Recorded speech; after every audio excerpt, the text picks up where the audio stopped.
ప్రభువైన యేసుక్రీస్తు నామములో మీ అందరికీ నా వందనములు.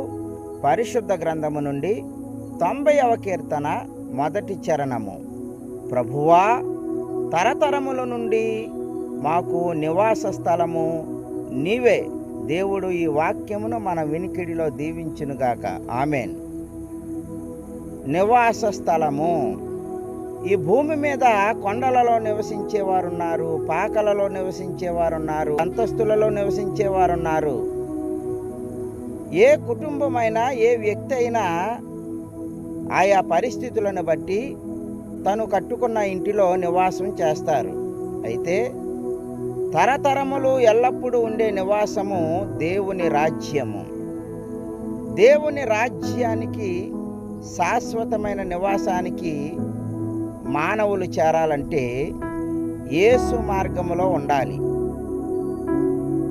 యేసుక్రీస్తు ప్రభువారు చెప్పారు, ఆయనే మార్గమని.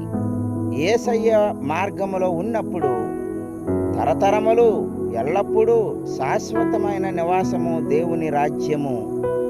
దేవుని రాజ్యంలోనికి వెళ్ళాలంటే యేసునందు విశ్వాసం ఉంచండి, యేసును హృదయంలో చేర్చుకొనండి.